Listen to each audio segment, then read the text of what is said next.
ನಮ್ಮ ಕರ್ನಾಟಕ ರಾಜ್ಯ ಕಂಡಂಥ ಅತ್ಯಂತ ಧೀಮಂತ ನಾಯಕರಾಗಿದ್ದರು ಶ್ರೀ ಎಸ್ ಎಂ ಕೃಷ್ಣರವರು. ಮುಖ್ಯವಾಗಿ ಕರ್ನಾಟಕದ ರಾಜಕಾರಣಕ್ಕೆ ಒಂದು ಗೌರವ, ಘನತೆ, ಒಂದು ಸಭ್ಯತೆ, ಸಂಸ್ಕಾರ ಅನ್ನೋದು ರಾಜಕಾರಣದಲ್ಲೂ ಇರ್ಬೋದು ಅನ್ನೋದನ್ನು ತೋರಿಸ್ಕೊಟ್ಟಂಥ ನಾಯಕರು. ನಮ್ಮ ಮಂಡ್ಯದ ಮಣ್ಣಿನ ಮಗ, ಮಂಡ್ಯದ ಹೆಮ್ಮೆಯ ಸುಪುತ್ರ. ನಮ್ಮೆಲ್ಲರಿಗೂ ನಿಜಕ್ಕೂ ಅತ್ಯಂತ ದುಃಖಕರವಾದ ವಿಷಯ, ಅವರನ್ನು ಕಳ್ಕೊಂಡಿದ್ದು.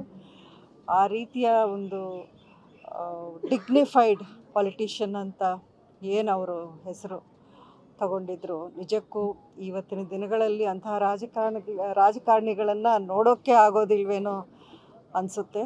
ಅಷ್ಟೇ ಅಲ್ಲ, ಅವರ ಒಂದು ಮುಖ್ಯಮಂತ್ರಿಯಾಗಿದ್ದಂಥ ಅವಧಿಯಲ್ಲಿ ಬೆಂಗಳೂರು ಕರ್ನಾಟಕಕ್ಕೆ ಸಿಲಿಕಾನ್ ವ್ಯಾಲಿ ಅಂತ ಒಂದು ಹೆಸರು ತಂದುಕೊಟ್ಟಿದ್ದೇ ಅವರು. ಇವತ್ತಿನ ನಾವೇನು ಅಭಿವೃದ್ಧಿ, ಡೆವಲಪ್ಮೆಂಟ್ ಅಥವಾ IT, ಸಾಫ್ಟ್ವೇರ್ ಅಲ್ಲಿ ಕರ್ನಾಟಕ ಅಥವಾ ಬ್ಯಾಂಗ್ಳೂರು ನಂಬರ್ 1 ಆಗಿ ಇಡೀ ಪ್ರಪಂಚದಲ್ಲೇ ಏನು ಹೆಸರು ಗಳಿಸಿದ್ವಿ, ಅದಕ್ಕೆ ಮುಖ್ಯ ಕಾರಣ ಅವರೇ ಆಗಿದ್ದರು.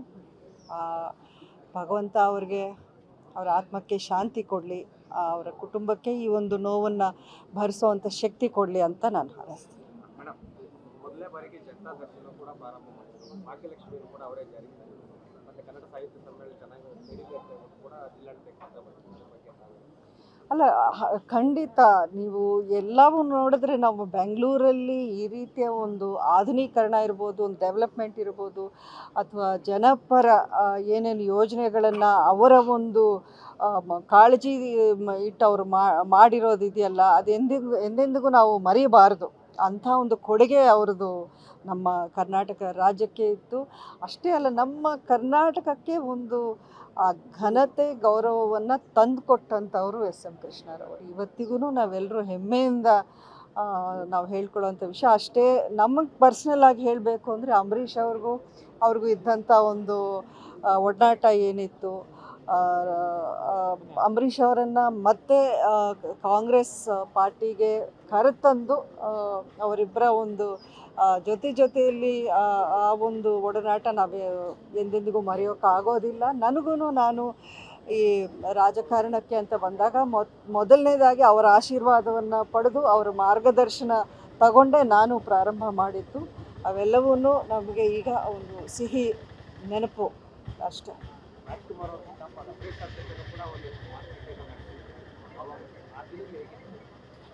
ಅದೆಲ್ಲ ಅಂದರೆ ಎಲ್ಲ ಕಡೆನೂ ನಿಮಗೆ ಆ ಡೀಟೇಲ್ಸ್ ಎಲ್ಲ ಇದೆ. ಅದನ್ನೆಲ್ಲ ಅಂದರೆ ಇವಾಗ ಮಾತಾಡ್ತಾ ಹೋದರೆ ತುಂಬ ಹೊತ್ತಾಗುತ್ತೆ, ಅಷ್ಟೊಂದು ಇದೆ ಅದರಲ್ಲಿ. ಬಟ್ ಖಂಡಿತ ನಮ್ಮ ರಾಜ್ಯದಲ್ಲಿ ನಾವು ಎಂದೆಂದಿಗೂ ಅಂದರೆ one of the most dignified politician, ಅಂದರೆ ಆ ಒಂದು ಸ್ಟ್ಯಾಂಡರ್ಡ್ನ ಅವರು ಕೊನೆವರೆಗೂ ಎಲ್ಲೂ ಒಂದು ಕಳಂಕ ಇಲ್ಲದೆ, ಒಂದು ಕಾಂಟ್ರವರ್ಸಿನೂ ಇಲ್ಲದೆ ಮೇಂಟೈನ್ ಮಾಡ್ಕೊಂಡು ಬಂದಿದ್ದಾರೆ ಅಂದರೆ ಅದೇನು ಸಾಧಾರಣವಾದ ವಿಷಯ ಅಲ್ಲ.